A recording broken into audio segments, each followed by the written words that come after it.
सदन जी, तो उन्होंने पंडिताई का काम श्रेष्ठ नहीं समझा। स्वधर्मो निधनो श्रेया परधर्मो भयावहा। वो अपना धर्म का, ऐसे ज्ञानी महात्मा थे कि बड़े बड़े संत उनसे सत्संग करने जाते थे। और ऐसी निष्ठा थी कि विचलित नहीं हुए, हाथ कटवाले विचलित नहीं हुए। जा रहे थे जगन्नाथ जी के दर्शन करने, तो संयम से चलने वाले पुरुषों के चेहरों में आकर्षण ही होता है। भिक्षा के लिए तो एक माता ने देखा तो आकर्षित हो गई। उसने कहा यहीं पा लीजिए भिक्षा। संत हृदय उनकट पा लिया। तो आप कहाँ जा रहे हैं? जगन्नाथ जी के दर्शन। तो अब तो शाम होने वाली, यहीं रुक जाइए, कल चले जाना। बड़ा भाव देखा, रुक गए। वो रात्रि में उनके पास आई, गलत भावना प्रकट की। तो कहा कि तुमको तो ऐसा सोचना भी नहीं चाहिए, तुम्हारे तो पति विराजमान है। तो उसको लगा कि इनका आशय कहने का है कि तुम्हारे तो पति, अगर पति ना होते तो काम अग्नि ऐसी होती, बुद्धि भ्रष्ट कर देती। आई और कहा तो पति को राधे राधे कर दिया। तो आप ऐसा तूने कैसे सोच लिया? तेरी ऐसी भावना? बोले अब ज्यादा हमारे सामने बाबागिरी नहीं, अब हम जो कहें वही कहो। नहीं तो हम जब पति को मार सकती तो तुम्हें अभी पूरी जनता से मरवा सकती, तो उनका प्राण दे सकता हूं, धर्म से विमुख नहीं हो सकता। उसने मचा दिया हल्ला, लोग एकत्रित। देखो देखो, ये धर्म करने का फल। मांग रहा था रोटी, हमने इसको बैठ के पवाया और कहा कि आज रात्रि यहीं रुक जाओ। रात्रि में रुका, हमारे साथ गंदा आचरण करना चाहा, पति ने विरोध किया, पति का गला काट दिया। और जाल रचने में माया को देर लगती है क्या? वो मुस्कुरा रहे थे। जगन्नाथ जी, बड़ी सुंदर लीला की आपने। भक्त हैं उनके तो सामने भगवान, तो उनके संसार थोड़ी होता है। भक्त केवल भगवान को देखता है, उनकी लीला है जैसा। एक साधु जा रहे थे, तो तरबूजे का खेत था, रखवाला उधर कहीं छुपा हुआ था। तो उनको लघुशंका लगी, तो मेड़ के इधर लघुशंका करे थे, इधर तरबूजे का खेत था। उसने समझा कि कोई तरबूजा चुराने के लिए झुका, तो लाठी लेकर सीधे आया और पीछे से लाठी मारी। अब मस्तक खुल गया, रक्त बहने लगा।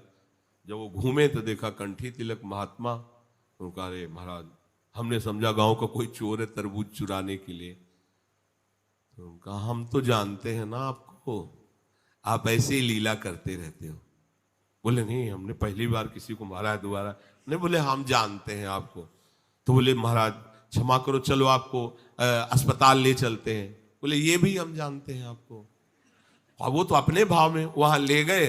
डॉक्टर ने पट्टी लगाई और एक आदमी आया और उसने कहा साधु को कोई ऐसा पीड़ा दे सकता है? तुम चिंता मत करो। गर्म दूध लाया, मीठा करके पिलाया। कहा महाराज आप चिंता मत। बोले हमें चिंता नहीं, लेकिन हम तुम्हें देख करके कह रहे इतना छलिया हो तुम।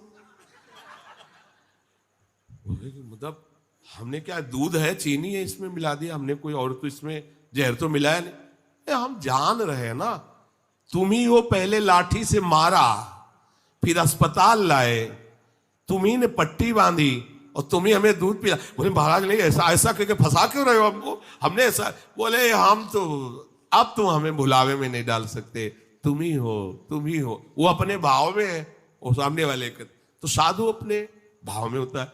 तो सदन जी आनंदित है, हे भगवान ये तुम्हारी लीला है। राजा के पास सुबह पेश किया गया उनको बांधकर। उनसे पूछा तुमने अपराध किया? तो उनका ऐसा नहीं। बोले ये आपके, तो बोले जो कह रही है इसमें भी भगवान की कृपा है। और वो इस बात को समझ नहीं पाए। एक बार उन्होंने कह दिया ऐसा नहीं, पर जब दोबारा कि ये तो सत्य कह रही, तो उनका ये भी भगवान की इच्छा होगी, इसमें भी भगवान की कृपा है। तो बोले इनके दोनों हाथ काट दिए जाए। साधु है, प्राणदंड तो नहीं, इतने हाथ काट दिए, छोड़ दिया जगन्नाथ जी के सामने। हाँ प्रभु, हाथ तो वही ले लिए थे, ले जोड़ के प्रणाम करते आपको। अब आप तो सब जान ही रहे, अपराध नहीं, इसलिए देखो हृदय आनंदित थे इतने कष्ट में। और जे भी ऐसे हाथ जोड़ने को किया, नवीन हाथ जागृत हो गए। और भगवान प्रसन्न होकर के, भगवान जब बातचीत करते हैं तो यही बातचीत अपने से होने लगे तो आप नहीं सुन पाएंगे, जिससे होगी वही सुन पाए।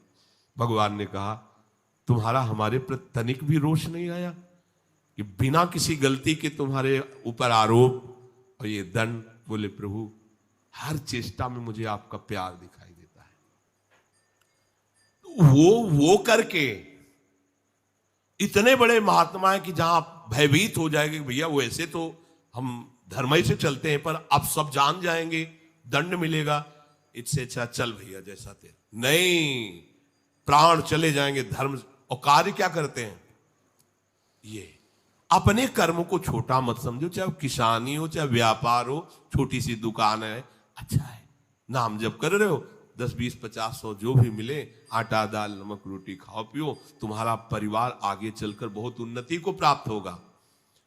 बेईमानी करके, अधर्म आचरण कर करो तो भैया देख लेना, ऐसा होगा कि